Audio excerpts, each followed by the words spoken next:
नमस्कार। आज के इस विशेष विश्लेषण में हम सीधे शिव महापुराण के 8वें अध्याय में गोता लगाने वाले हैं।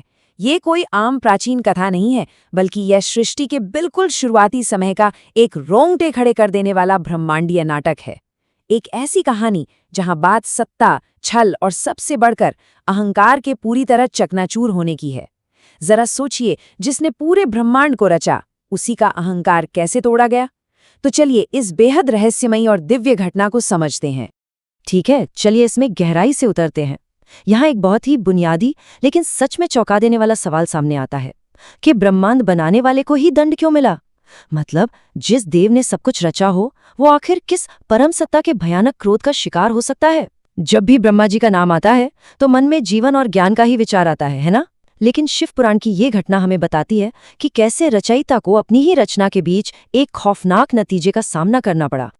तो हमारा पहला अध्याय है महादेव का महाक्रोध, अहंकार का परिणाम। अब घटनाओं की इस रफ्तार को देखिए। यहाँ कुछ भी धीमा नहीं था। सबसे पहले हुआ एक्शन, ब्रह्मा जी का छल। उन्होंने अपना वर्चस्व साबित करने के लिए असत्य का सहारा लिया। और फिर तुरंत रिएक्शन, महादेव का प्रचंड खौफनाक क्रोध। नंदिकीश्वर बताते हैं कि ये क्रोध इतना भयंकर था कि इसका नतीजा पलक झपकते ही सामने आ गया, एक बेहद शक्तिशाली रूप में। ये साफ दिखाता है कि ईश्वरीय स्तर पर कारण और प्रभाव बिना किसी देरी के तुरंत काम करते हैं। और सबसे दिलचस्प बात जानते हैं क्या है? ये नतीजा कोई साधारण देवता नहीं था। इस भयानक स्वरूप को देखिए, भैरव, भगवान शिव की तीसरी आंख, जो परम ज्ञान और संपूर्ण विनाश दोनों की प्रतीक है। वहां से साक्षात भैरव प्रकट हुए, हाथ में चमकती हुई तलवार, आभा ऐसी जैसे साक्षात प्रलय आ गया हो। और उनका बस एक ही और बेहद स्पष्ट लक्ष्य था, ब्रह्मा जी को उनके कृत्य का कठोर दंड देना। सोचिए, तीसरी आंख का खुलना ही अपने आप में कितनी बड़ी ब्रह्मांडीय घटना है। यहीं से हम आते हैं दूसरे अध्याय पर, भैरव और पांचवा सिर, जहां अहंकार का भौतिक विनाश होता है।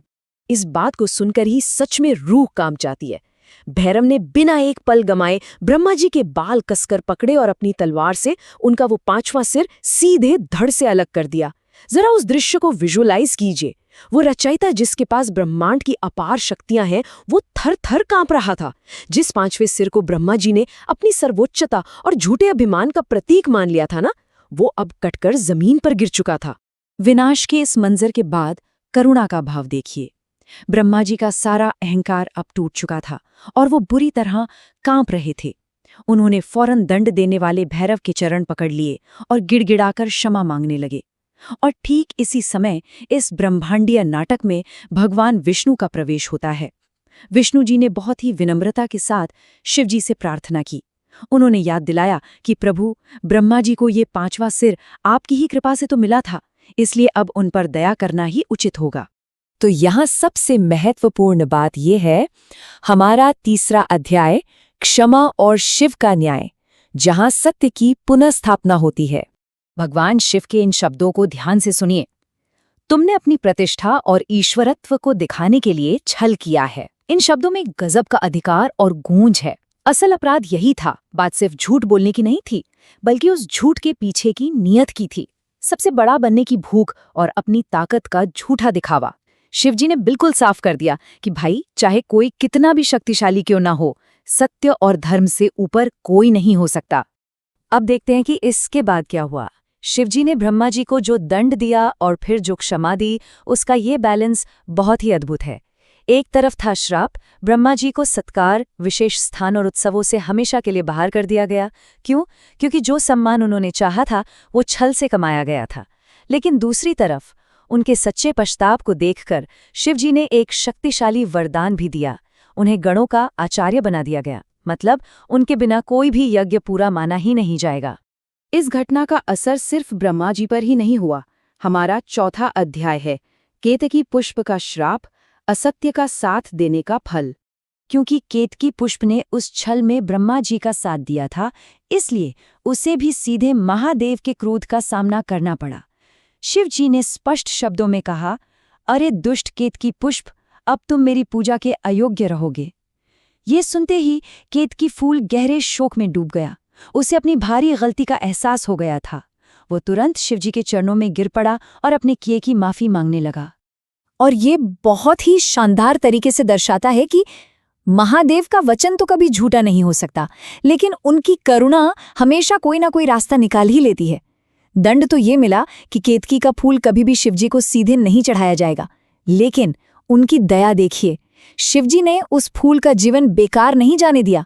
उन्होंने कहा कि उनके भक्त इस फूल का इस्तेमाल कर सकेंगे, जिससे अंततः उसका अस्तित्व और जन्म सार्थक हो गया। अब हम इस विश्लेषण के अंतिम और सबसे गहरे हिस्से पर आते हैं। अध्याय 5, अहंकार के पतन का रहस्य, एक शाश्वत सत्य। देखिए, ये पूरी पौराणिक घटना सिर्फ एक पुरानी कहानी भर नहीं है। शिवजी का ये कथन पूरी घटना का निचोड़ है। जगत की स्थिति को बिगड़ने से बचाने के लिए पापी को दंड अवश्य देना चाहिए। ये कोई आपसी दुश्मनी या बदला नहीं था, ये एक लौकिक आवश्यकता थी, एक कॉस्मिक नेसेसिटी। अगर ब्रह्मांड के इतने ऊंचे स्तर पर भी छल को बिना सजा दिए छोड़ दिया जाता, तो पूरी सृष्टि का संतुलन ही बिगड़ जाता और हर तरफ बस अराजकता फैल जाती। और यहीं पर ये अहम शब्द आता है, लोक मर्यादा। लोक मर्यादा यानी वो ब्रह्मांडीय व्यवस्था और नियम जिनका पालन देवताओं को भी पूरी कड़ाई से करना ही पड़ता है। अहंकार इस मर्यादा के लिए सबसे बड़ा खतरा है। जब भी कोई अपनी शक्ति के नशे में चूर होकर इस सीमा को पार करता है, तो भगवान शिव एक बिल्कुल निष्पक्ष रक्षक की तरह उस मर्यादा को वापस स्थापित करने के लिए सामने आते हैं। अंत में हम एक बहुत ही गहरे विचार के साथ इस विश्लेषण को खत्म करेंगे। जरा सोचिए, यदि इस ब्रह्मांडीय संतुलन को बनाए रखने के लिए स्वयं रचयिता के अहंकार को इतनी बेरहमी से काटना जरूरी है, तो इंसान के मन में पल रहे गर्व और श्रेष्ठता के ऐसे कितने भ्रम हैं जिन्हें आज नष्ट होना चाहिए। ये कथा सिर्फ देवताओं की नहीं है, ये हमारे भीतर छिपे उस 5वें सिर की भी है, जिसे लगता है कि वो सत्य से बड़ा है। इस विचार पर गहराई से चिंतन जरूर कीजिएगा।